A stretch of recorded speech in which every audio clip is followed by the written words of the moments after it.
America ने एक बार फिर से ईरान पर हमले किए। हॉर्मुज स्ट्रेट के पास स्थित जो है ईरानी द्वीपों पर अटैक हुआ है। अमेरिकी सेना ने कहा है कि उसने दक्षिणी ईरान पर ये नए हमले किए, जिसमें ईरानी मिसाइल साइट और खदानें बिछाने की कोशिश की रहे नावों को निशाना बनाया गया। अमेरिकी सेंट्रल कमांड की ओर से जारी बयान में कहा गया है कि ये हमले आत्मरक्षा में किए गए। इन हमलों का मकसद ईरानी सेनाओं से पैदा होने वाले खतरों से हमारे सैनिकों की रक्षा करना था।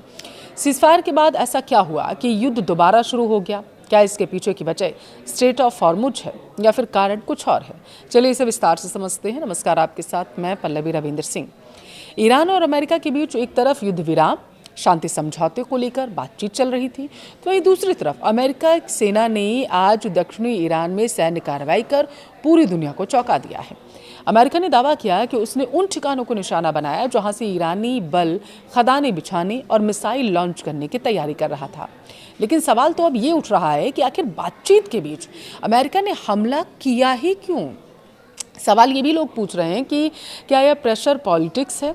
देखिए, विशेषज्ञों का मानना है कि इस हमले के पीछे सबसे बड़ी वजह स्ट्रेट ऑफ हॉर्मुज पर पूरी तरीके से कंट्रोल और ईरान पर दबाव बनाना हो सकता है।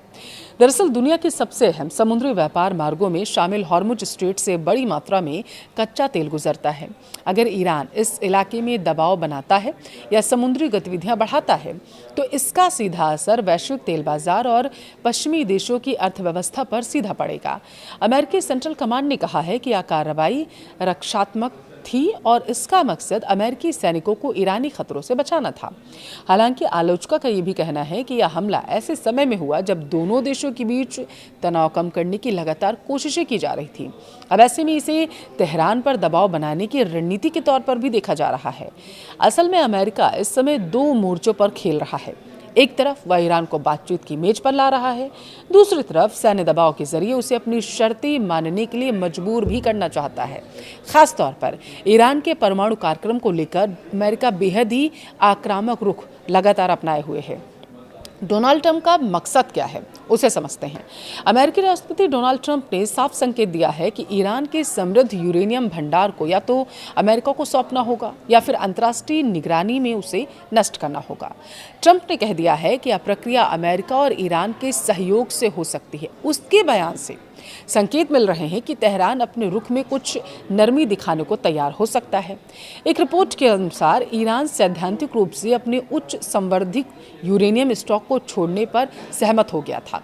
माना यह जा रहा था कि यह अमेरिका की बड़ी कूटनीतिक जीत हो सकती है।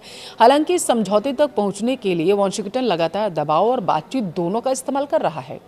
रिपोर्ट में भी कहा गया था कि ईरान के परमाणु कार्यक्रम और प्रतिबंध हटाने की भाषा को लेकर दोनों देशों में मतभेद बने हुए थे। ऐसे में अमेरिका की ताज़ा सैन्य कार्रवाई को ईरान को मैसेज देने की कोशिश माना जा रहा है कि अगर समझौता नहीं हुआ तो सैन्य विकल्प हमेशा खुला रहेगा। इस हमले की वजह क्या है, ये भी समझना जरूरी है। विशेषज्ञ यह मान रहे हैं कि अमेरिका नहीं चाहता कि ईरान स्ट्रेट ऑफ हॉर्मुज को किसी दबाव के हथियार की तरह इस्तेमाल करे। अगर ईरान समुद्री रास्तों में खदानें बिछाता है, सैन्य गतिविधियां बढ़ाने की कोशिश करता है, तो अमेरिका और उसके सहयोगी देशों के लिए बड़ा खतरा हो सकता है। और इसी वजह से अमेरिकी सेना ने कथित तौर पर उन नावों और मिसाइल ठिकानों को निशाना बनाया जिन्हें संभावित खतरे के रूप में देखा जा रहा था। हालांकि इस कार्रवाई ने एक बार फिर से पश्चिम एशिया में तनाव बढ़ने की आशंका को बढ़ा दिया। अब सवाल ये भी उठ रहा है कि क्या बातचीत और हमले की या दोहरी नीति आगे चलकर किसी बड़े संघर्ष की वजह बनेगी? फिलहाल अमेरिका संयम की बात कर रहा है, लेकिन ईरान पर सैन्य दबाव बनाए रखने के लिए संकेत भी साफ दिखाई दे रहे हैं। ऐसे में आने वाले दिनों में यह देखना अहम होगा कि शांति वार्ता आगे बढ़ती है या फिर क्षेत्र एक बार फिर से बड़े टकराव की तरफ आगे बढ़ेगा।